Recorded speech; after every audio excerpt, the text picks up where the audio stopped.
Namaste. It is July 15, and this is Jack Colley's Black Book. We are still on page 2, and I'm going to make a couple really quick clarifications because I felt like a couple of things I said in the last episode were not as clear as I wanted them to be. So the first thing was I was talking about the physical world versus the spiritual world, and how in the Christian tradition there are a lot of teachings based on how we have to kind of have our physical feet in the physical world, and then we have to have our spiritual essence, if you will, in the spiritual world. And sometimes this tension of having to exist in the physical world versus the spiritual world, sometimes, we have to deal with that a lot. That sometimes what the spiritual world calls us to do is going to look very different than what the physical world might be calling us to do. So I want to just acknowledge that that's a challenge.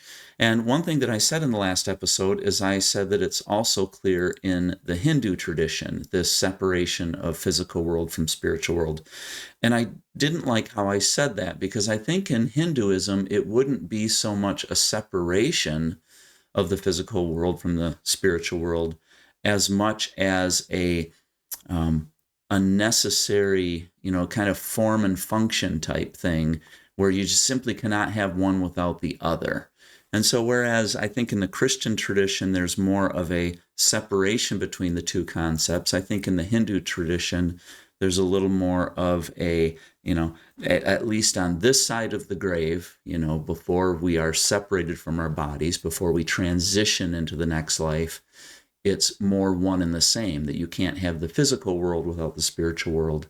You cannot have the spiritual world without the physical world. And there's some interesting science behind that too, how, energy has to be attached to matter, and matter cannot exist without energy. So there's some really fascinating science that we can talk about too behind that. But what I kind of wanted to broaden this idea though, and just say that really all of the major religions have this element. I don't know how you can have a religion without, commentary on the physical world and the spiritual world having to coexist. One of my favorite sayings that has been attributed to the Prophet Muhammad is, "Tie up your horse and trust God." So this happened to Jesus. I'm sure this happens to other religious leaders, where people try to trap them. People ask questions, and their motive is, we want to trip up the religious leader.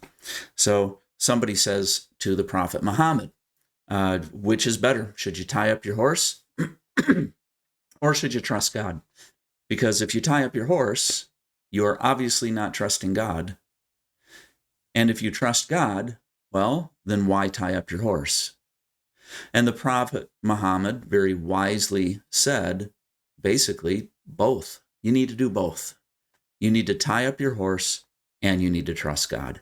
So I think we forget that sometimes. I think we forget that maybe sometimes the best answer is not necessarily that you have to choose one or the other. Sometimes the challenge and the growth is going to occur when both are true. That, yes, I should tie up my horse, and yes, I should trust God. How do I do them both? Well, according to the Prophet Muhammad, he even gave an order, I believe. He said, first tie up your horse and then trust God. So I just wanted to clarify that. The other thing is the subject matter. We had talked about handguns, and I felt like I was being a little bit too diplomatic when I really did, to some extent, have an agenda. And I want to acknowledge that a lot of what I say, there is some sort of an agenda behind it. I still want individuals to reach their own conclusions, but there's probably going to be an agenda. I even think of my work as a psychotherapist, how I'm with clients, and in a way I have an agenda for that client. I don't want to tell them what to do, but I do have an agenda, and I'm going to try to ask them leading questions in hopes that they will come to certain conclusions. But I still have kind of an agenda to get them in a healthy spot, to help them improve their life. So those agendas do exist. And I felt it necessary to make a statement that I feel was flowing underneath the whole last broadcast about handguns. And so I typed up this statement, and I'm going to share it. This is, I think, how I try to state something. I've learned the value of starting a statement with "I cannot reconcile." In other words, I can't make sense of something.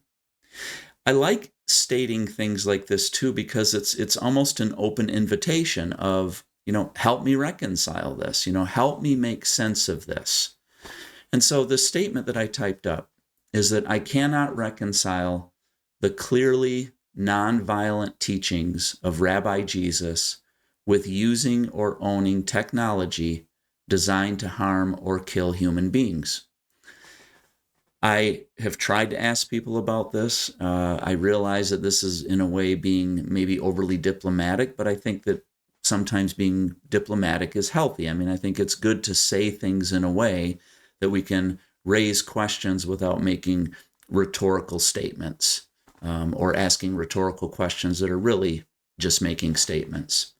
So this was kind of the underlying vibe, I think, of why I felt like in the last episode about handguns, I kind of felt like I was walking on eggshells, and I'm continuing to learn the value of just stating something as clearly and tactfully as possible, simply with the goal of trying to get dialogue going. And absolutely, eventually, I hope that, like every other human being, I hope eventually everybody sees the world through my eyes. I don't know if that's healthy or not, and I probably shouldn't have that attitude, but I mean, we all have our motives. We all have our reasons for doing things. And, but to enter the discussion together, to challenge each other, I think that requires a certain tact. And so I guess I like how I've typed it here, that I cannot reconcile some things. And I believe that's what I was trying to get at in the last episode.